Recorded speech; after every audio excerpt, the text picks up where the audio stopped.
Bonjour à tous, bienvenue sur la télé des sables. Ça y est, on a trouvé, je savais bien qu'en faisant du stove, je trouverais bien un petit semi-rigide. Alors, on va suivre les bateaux. Il y a 3 qui sont déjà passés, il y en a d'autres qui vont sortir. On va garder ce live avec un peu l'ambiance chenal. Moi, je ne vais pas parler beaucoup pour vous laisser sentir, vibrer, aimer cette ambiance unique au monde, cette ambiance des Sables d'Olonne. Je vous embrasse, je tourne ma caméra de l'autre côté et puis je vous laisse apprécier, écouter, humer l'air et écouter surtout la joie des uns et des autres ici au Sables d'Olonne. On y va.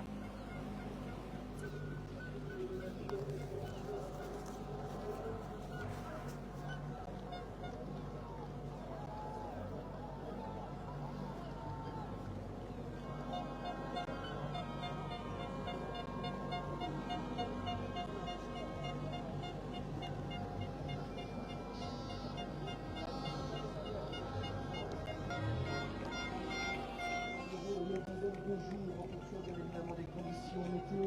Un départ qui va être donné dans une petite heure, le vent va vite pour les années et l'hiver va être des conditions météo extrêmes qui grandeur que beaucoup d'entre elles ne connaissent pas aujourd'hui. On peut pour cela les encourager, les féliciter, s'il vous plaît encore le nom de cette descente.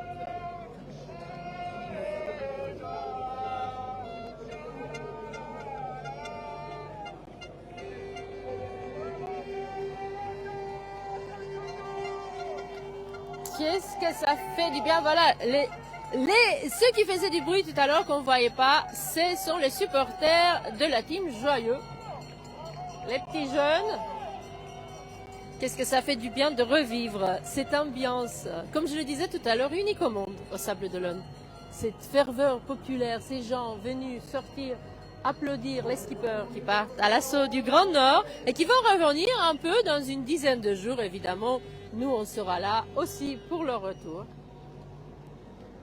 Et là, on va essayer d'aller plus en avant pour voir ce qui se passe d'un côté et d'autre.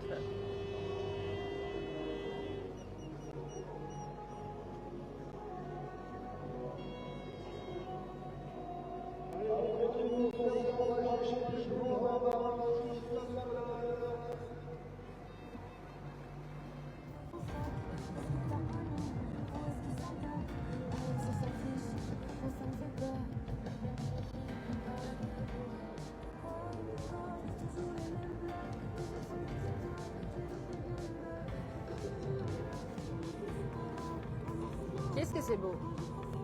Et puis tiens, je vais vous montrer aussi la tour d'Arondel qui commence enfin à ressembler à la belle tour d'Arondel qu'on connaît, même pas, à bien mieux parce qu'elle est absolument restaurée, elle est superbe.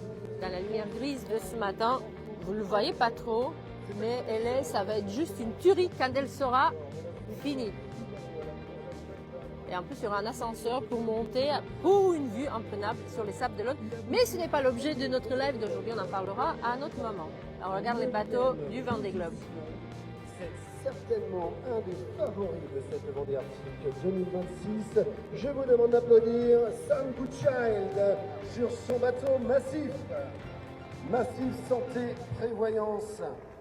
Ce joli IMOCA sur lequel Sam vise bien évidemment lui aussi le Vendée Globe 2028. Mais avant, il va falloir batailler sur cette Vendée Arctique 2026. Il dit que c'est un beau défi d'aller aussi nord. Ça va changer des transatlantiques habituels. Une ovation s'il vous plaît pour Sam Goodchild.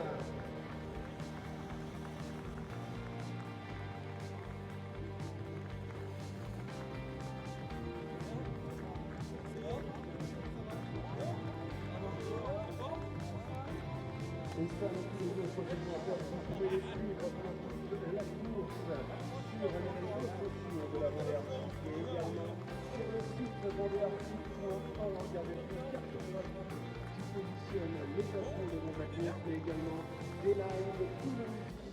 Suivez l'actualité sur vendéearctique.org et suivez notamment ce jeune skipper Sam Goodchild, s'il vous plaît, santé prévoyance.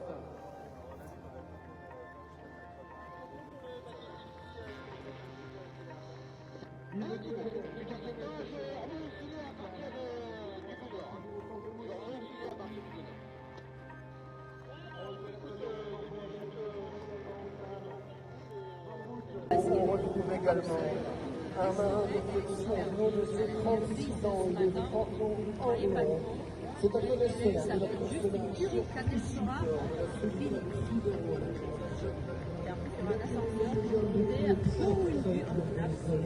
Il a voulu son premier Vendée Globe en 2024 en 9e position. C'est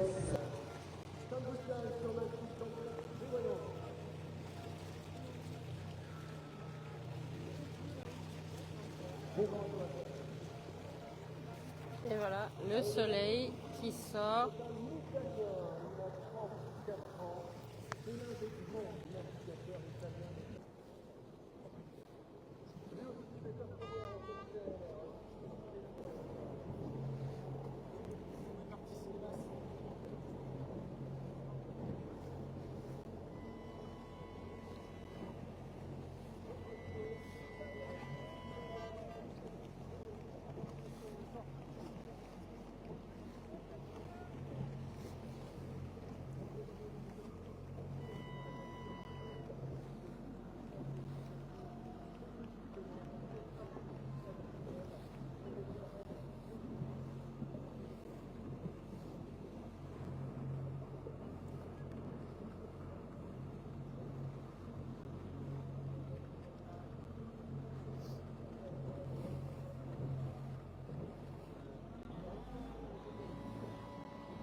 Voilà, c'était le début de mon live Facebook de ce matin. On va revenir avec des informations, avec un petit best-of ce soir. Mais si vous voulez résumer, je vous laisse voir des images des pontons, du départ en mer, des images de mon live avec l'ambiance autour des uns et des autres. Vous le savez maintenant, peut-être déjà depuis quelques heures, à 13h02 précisément, en ce dimanche 7 juin 2026, les 9 skippers de la Vendée Arctique Les Sables d'Olonne se sont élancés vers le cercle polaire arctique. Après des semaines de préparation et plusieurs jours passés au Sable d'Olonne avec une météo pas très sympa pour eux, il faut le dire, les marins ont quitté ce matin les pontons pour rejoindre la ligne de départ avant de mettre le cap vers le Grand Nord. Première course en solitaire du cycle de qualification du Vendée Globe 2028, cette édition amènera les concurrents jusqu'au 66e degré nord sur un parcours libre sans assistance. Ça veut dire quoi? Ça veut dire chacun choisit son parcours, mais c'est toujours sans assistance. Ce n'est pas une course facile. Quelques instants, vous allez voir, je vais vous en reparler tout au long de la semaine parce qu'ils vont mettre, je pense, une dizaine de jours avant de revenir au Sable d'Olonne. Alors aujourd'hui, on va aller un peu à droite à gauche, un peu autour du chenal, autour des pontons. Vous voyez des images qui passent devant eux, 3500 000 théoriques à parcourir, des systèmes météorologiques complexes, des conditions susceptibles de se durcir rapidement et surtout un objectif commun, franchir le cercle polaire arctique avant de revenir au Sable d'Olonne où je les attends, vous vous doutez bien, de pied ferme. Mais avant qu'ils reviennent, cette semaine, nous irons les voir, nous irons voir les images qu'ils nous envoient de bord. Je vous mets ici en petite vidéo rapidement les premières images qui nous sont revenues des skippers qui sont à peine partis. Les images du bateau Café Joyeux et puis évidemment du sablé de notre arcachaumois Arnaud Boissière. Je vous mets quelques images d'ambiance, des petits bouts de mon live de ce matin et je vous laisse savourer un peu tout ça. Je vous embrasse et je vous dis à très bientôt sur ma chaîne YouTube. Bon dimanche à tous. Et puis évidemment, Violette d'Orange, vous vous doutez bien qu'elle allait déchaîner l'hystérie collective sur Initiative Corps, ce bateau à foil qui est bien plus puissant que celui qu'elle avait lors de son Vendée Globe, ce bateau avec lequel elle a fait un podium lors de la 1000 Race, en prouvant qu'elle comprend vite et qu'elle apprend surtout vite. Elle a une coach de choc et de charme, Sam Davis, qui lui passe les rênes du bateau.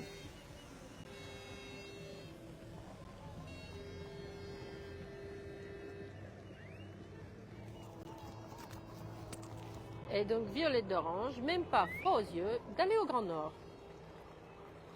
Avec Sam Davis, vous la voyez juste à l'arrière du bateau, je montre avec le doigt Sam Davis sur ce bateau qui fut le sien pendant le dernier Vendée Globe et pendant bien de courses. Vous savez, des bateaux, ceux qui font du cheval, on connaît ce sentiment et ils vont comprendre la métaphore, mais lorsqu'on dit de son bateau que c'est un bon estrier, en fait, c'est la même relation qui se noue entre un skipper et son bateau. Je l'ai vu 1000 fois, qu'il soit skipper professionnel, qu'il soit navigateur amateur. Entre un skipper et son bateau, il y a une relation qui est unique. Un prix de la Navarre de l'IMOCA, Initiative Cœur, derrière Samantha Davis pour poursuivre l'action.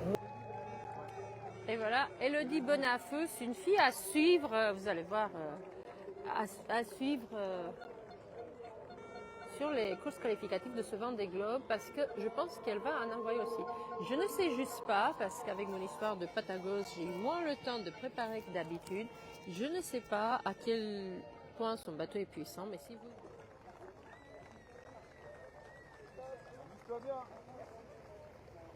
Salut Manu.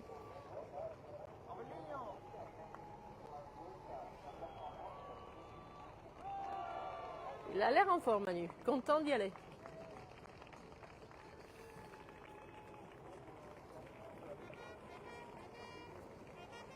Ah, il y a Stéphane.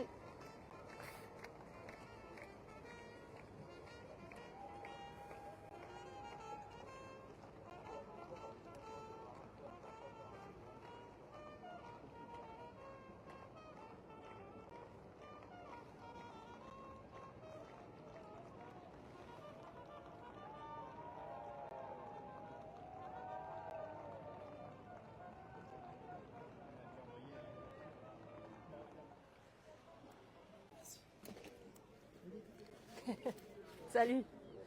Alors, le super pilote du travelling, je crois que c'est le nouvel adjoint au tourisme. Je suis pas sûre, mais je pense qu'il est skipper parce que pour driver aussi du nautisme, oui. Vous êtes skipper ou pas? Ah, j'étais. Ouais. Le plus jeune skipper sur les transatlantiques. Ah, bah voilà, je vous attends au Patagos pour me raconter ça. Merci. Et voilà, le premier bateau vainqueur du Vendée Globe qui va fermer la marche. Voilà, c'était le départ pas encore le départ, la sortie du chenal de la Vendée Arctique 2026, en ce 7 juin au Sable d'Olonne. Je vais revenir avec des vidéos de départ en mer. Comme vous le savez, le départ est à 13h. Ce ne sera pas spectaculaire parce qu'il n'y a pas de vent. Mais on va revenir avec des images du départ et puis on va revenir, comme je vous le disais, tout au long de cette semaine et des 10 prochains jours avec l'actu de la course, comme je vous ai habitué pendant le Vendée Globe. Je vous remercie de nous avoir suivis. Je retourne au Patagos parce qu'il va y avoir du monde. Merci de votre compréhension pour tous ces moments un peu chaotiques de mise en place de ce petit bar de Maran, en même temps que la continuation de la Télé des Sables. Je vous embrasse.